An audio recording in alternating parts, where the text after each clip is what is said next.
वक्फ संशोधन अधिनियम वर्ष 2024 में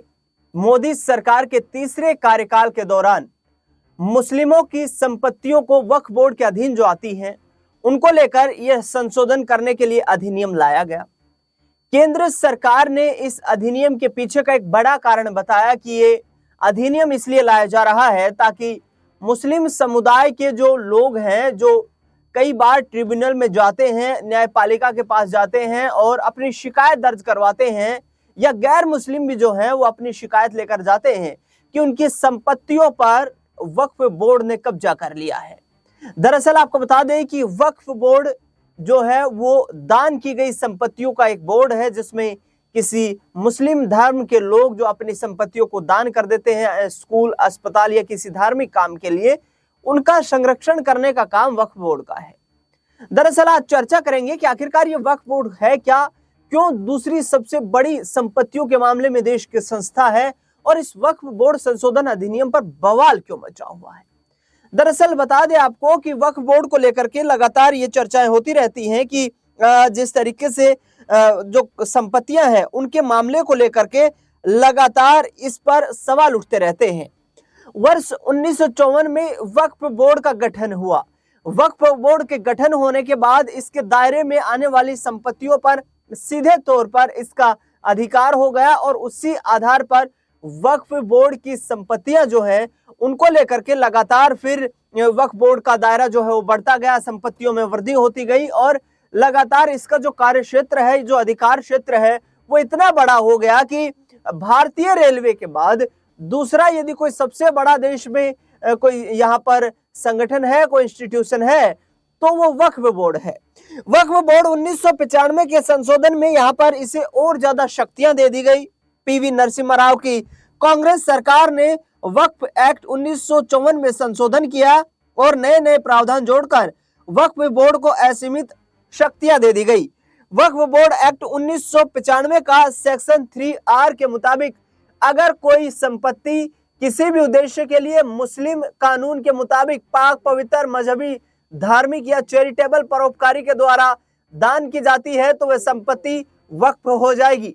वक्फ एक्ट 1995 का आर्टिकल 40 कहता है कि यह जमीन किसकी है, यह वक्फ का सर्वेयर और वक्फ बोर्ड तय करेगा। बाद में वर्ष 2013 में संशोधन पेश किए गए जिससे वक्फ को इससे संबंधित मामलों में असीमित और पूर्ण स्वायत्तता प्राप्त है। अब विभिन्न मुस्लिम जो समुदाय हैं उनके अनुशंसा के आधार पर, उनके सुझाव के आधार पर केंद्र सरकार यह बड़ा फैसला लेने जा रही है कि इनके विवादों के लिए हाई कोर्ट और सुप्रीम कोर्ट को अंतिम जो है वो ताकत दी जाए, अधिकार दिए जाए, जिसके माध्यम से अन्य मामलों की तरह इस पूरे मुद्दे पर सुनवाई हो सके, क्योंकि देश में कई ऐसी असीमित संपत्तियां हैं जिनके विवादित मामले यहाँ पर वक्फ बोर्ड ट्रिब्यूनल में चल रहे हैं। वक्फ बोर्ड का अध्यक्ष जो होता है वो होता है अल्पसंख्यक मामलों का केंद्रीय मंत्री, वो इसका पदेन अधिकारी होता है और उसी के अनुशंसा के आधार पर वक्फ बोर्ड ट्राइब्यूनल के अध्यक्षों की और इसके साथ साथ अन्य जो पदाधिकारी हैं उनकी नियुक्ति भी की जाती है। बता दें आपको कि भारतवर्ष में एक केंद्रीय वक्फ बोर्ड है और इसके 32 स्टेट बोर्ड है, यानी कि कुल मिलाकर के हर राज्य में वक्फ बोर्ड की संपत्तियां हैं देश में। और ऐसे में अब लगातार all India Muslim personal law board का कहना है कि ये जो बिल लाया गया है केंद्र सरकार की तरफ से, ये बिल जो है ये मुस्लिमों की संपत्तियों को अपने अधिकार में लेने का बिल है। इससे सरकार मुस्लिमों की संपत्तियों को छीनना चाहती है। दरअसल आपको बता दें कि अगर कोई संपत्ति को वक्फ की संपत्ति बता दी जाए तो उसके खिलाफ कोर्ट में नहीं जा सकते हैं। आपको वक्फ बोर्ड से गुहार लगानी होगी। वक्फ बोर्ड का फैसला आपके खिलाफ आया तो आप कोर्ट नहीं जा सकते हैं। तब तक वक्फ बोर्ड ट्राइब्यूनल में आप अपनी याचिका को दाखिल कर सकते हैं। इस ट्राइब्यूनल में प्रशासनिक अधिकारी होते हैं, उसमें गैर मुस्लिम भी हो सकते हैं। वक्फ एक्ट 35 के आधार के ऊपर ट्राइब्यूनल के फैसले को हाई कोर्ट या सुप्रीम कोर्ट में चुनौती भी नहीं दी जा सकती है। मोदी 3.0 यानी कि प्रधानमंत्री नरेंद्र मोदी के कार्यकाल के दौरान तीसरी बार जो इस सरकार बनी है, ये अब आने वाले वक्त में इन वक्फ संशोधनों के आधार के ऊपर कहीं ना कहीं इसे न्यायपालिका की प्रक्रिया में शामिल करने जा रही है। दरअसल आपको बता दें कि केंद्रीय संसदीय कार्य मंत्री किरेन रिजिजू इस पूरे मुद्दे पर कहते हैं कि हम वक्फ बोर्ड में ट्रांसपेरेंसी लाना चाहते हैं, यानी कि पारदर्शिता लाना चाहते हैं, जिसके आधार पर चाहे कोई मुस्लिम हो या गैर मुस्लिम हो, जिसकी संपत्ति पर वक्फ होने का दावा कर दिया जाता है, उसे यह अधिकार मिले कि वो न्यायपालिका में जाकर अपनी याचिका लगाए, वहां पर अपनी संपत्ति के विवाद के बारे में सुनवाई करने के लिए अपनी पैरवी कर सके और उसी आधार के ऊपर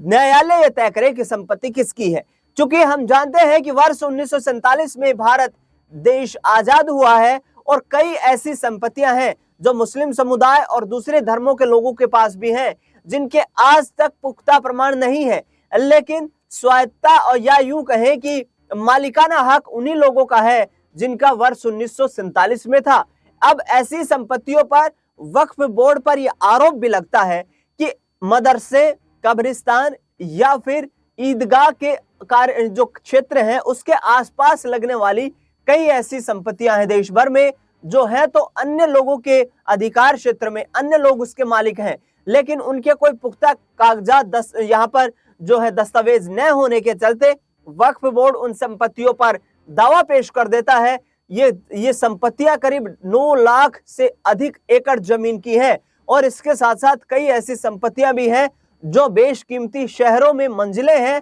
इमारतें हैं, जिन पर वक्फ बोर्ड का अधिकार है। ऐसे में केंद्र सरकार का स्पष्ट तौर पर यह कहना है कि इस वक्फ संशोधन अधिनियम से किसी भी मुस्लिम समुदाय के किसी भी एक व्यक्ति को कोई नुकसान नहीं होने वाला है, बल्कि इस पूरे मुद्दे को लेकर के इस पूरे ये जो विवाद है इसको सुलझाने का प्रयास केंद्र सरकार की तरफ से किया जा रहा है। हम मुस्लिमों के विरोध में नहीं है, लेकिन इस काले कानून जो वक्फ बोर्ड के अंदर जो एक शक्तियां दी गई है वक्फ बोर्ड को कि जो फैसला करेगा वो वक्फ बोर्ड ही करेगा, उसको कानूनी दायरे में लाना हमारी प्राथमिकता है। ऐसे में अब देखना दिलचस्प ये होगा कि आने वाले वक्त में, चूंकि राजनीति इस पूरे मुद्दे पर काफी गर्म है, एक तरफ मोदी सरकार के एनडीए गठबंधन में जिस तरीके से विभिन्न ऐसे राजनीतिक दल हैं जो कहीं ना कहीं मुस्लिम वोट बैंक पर आधारित भी है और उन्हें विभिन्न राज्यों में मुस्लिम वोट बैंक का सियासी लाभ भी मिलता है, वो भी इस वक्फ बोर्ड के अधिनियम को लेकर केंद्र सरकार का समर्थन करते हुए नजर आ रहे हैं।